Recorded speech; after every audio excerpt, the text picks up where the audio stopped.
Good evening, all of you. In this pleasant night time, I warmly welcome our Y.Atchuthan sir and the presenters.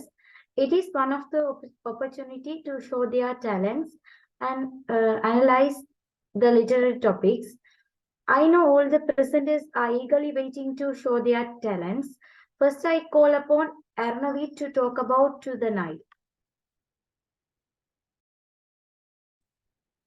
Good evening to you all. Today I am going to present the poem To the Nile by John Keats. To the Nile was written by the English romantic poet John Keats, who was well known as the second generation of the romantic poets and the Greek myths lover. He was well known in London, and like many poets, his fame was grown after his death. He's one of the well-known poem is To the Nile. And before we move into the poem, let's analyze the background of the Holy River Nile. This poem is before we move to the background of the Holy River Nile, we have to analyze the style of the poem. This poem was in a Petrarchan style, which is the Italian style. It is the it is sonnet which have two parts, which is octave, and the another part is sestet. Octave means 8 lines, and the sestet means 6 lines. Here, the poet directly addresses the river Nile, like the style of his many odes, like the ode to the autumn and the ode to the nightingale. And they are in that odes also poet deals with this method. And when we analyze the background of the Nile River, River Nile is the longest river in the Africa, and historically it was considered as the world's longest river. It was related to the Greek mythology as well, and it is the cradle. We all know that in the River Nile, the ancient civilization starts, and so on. We can call that the River Nile is a cradle to the ancient civilizations, and for Egypt people, it is the greatest gift of the god, as it gives the lives and prosperity, and it mentioned in the poem by the poet. And the poet touched all the informations and the advantages and the reality of the River Nile in the poem. In this poem, it helps,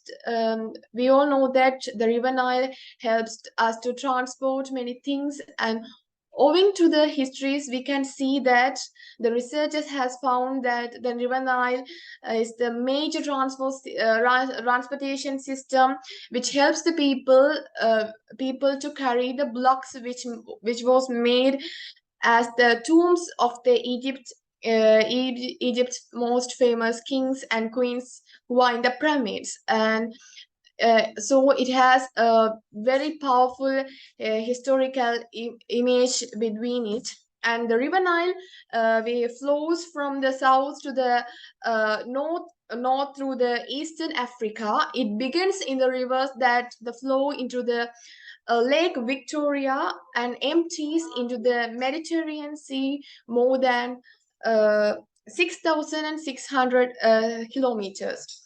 When we analyze the title of the poem, we can see that it is a ode to the River Nile, and we can consider it as a sonnet, as this poem, as I told you earlier, this poem contains 14 lines. Normally we call the poem which contain 14 lines as sonnet, but this poem has some special qualities. So it was written in a Petrarchan style, which was similar to the Italian style.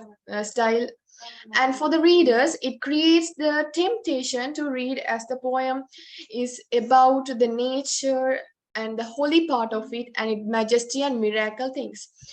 According to the first stanza, we can tell that the son of the old moon mountains African. We can understand that the Nile River was origined from the moon mountains, and here the moon mountains are the parents for the River Nile. By personifying the River Nile and its its prosperity. Poet gives it as a son of, and poet wants to give the location of the river Nile to the readers in a literal way. And here the sun comes as a metaphor, and it indicates the male world, and this line ends with the exclamation mark. The second stanza indicates that the Nile is the chief of the pyramids, and we all know that the chief is the leader, and the pyramids are the wonders, which is one of the wonders in the Egypt. So from this poem, poet wants to tell that the Nile is a leader of the Egypt, and it is so powerful as it is a leader for the pyramids. And here the poet contrasts the inanimate object with the animate object, which we call as pyramids, and the inanimate object, crocodile. Here the Egyptian setting is created through the visual imagery. In the third line, Kasura is presented in the poem to interpret the flow of the poem, and moreover, the poet contrasts the fruitfulness and the desert to enhance the power of the river. Here, the nurse of the Swat nations emphasizes as the river Nile as the caretaker and the mother for the dark people in Africa.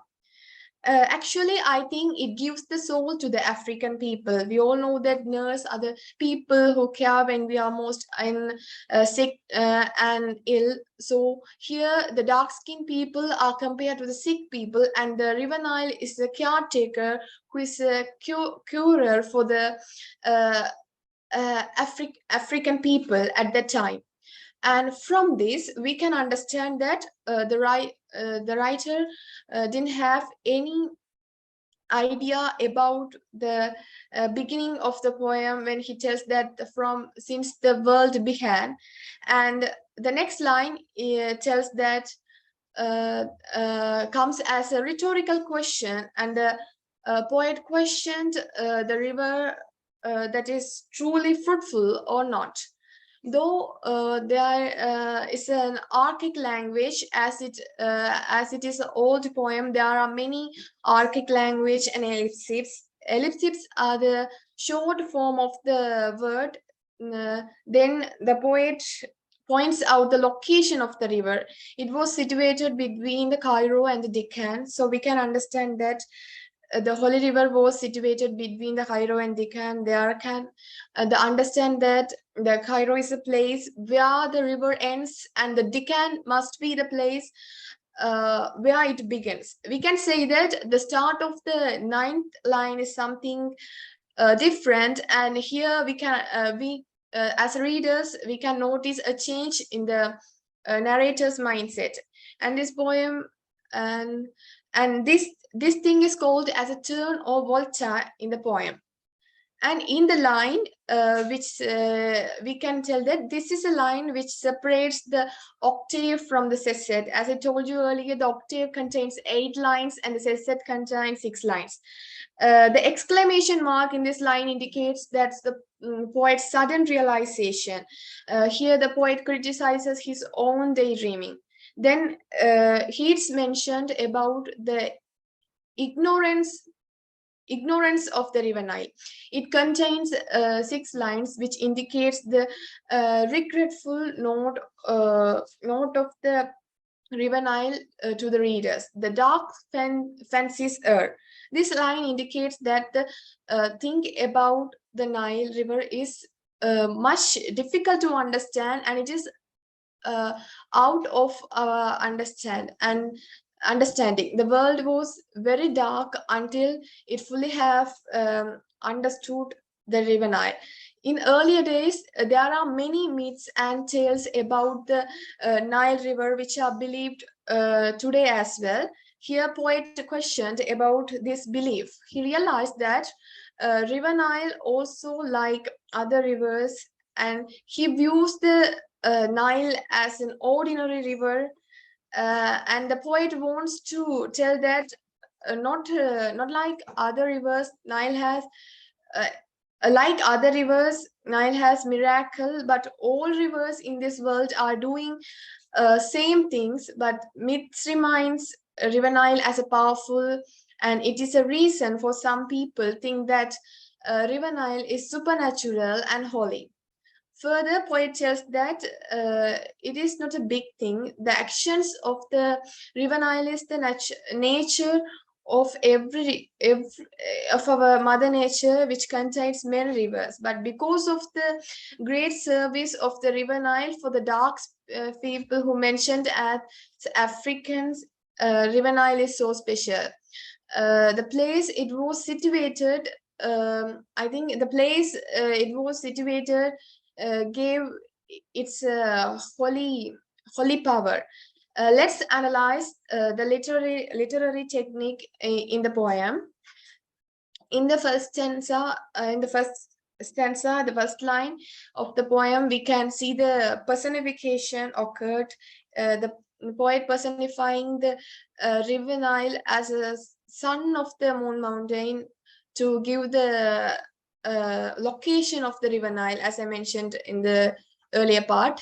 Then we move on. The poet tells the poet gives the historical connection between the Nile and the moon mountain through this technique. In the second line of the first stanza, the hyperbole was used as poet exaggerated the river as a chief, and poet contrast the living thing crocodile into the non-living thing pyramids. Metaphor and simile are also used in this poem to add the literary value and the flavor to this poem. And then again, the moon mountain comes as an alliteration. Here, the first word sound is repeated. And when we talk about the imageries, this poem is very rich in visual imagery, as this poem contains many ellipses and archaic language. As I mentioned earlier, this poem was created in the old time, so there are many ellipses and archaic language. It gives the effects of the hard understanding about the poem, but for readers, we have to understand to study this poem. For example, here twist is the ellipsis for bed twist, which modern English meaning is between, and the harsh modern English word is has. So overall, we can say that the poet, because the poet, by his admiring sense, he wants to present the River Nile as a holy part of the nature and as the ordinary river in the nature with his extraordinary power. Thank you for hearing. Thank you, Arnavi, for your marvelous presentation. And next, I call grade 11 Sagithian to present Richard Cory.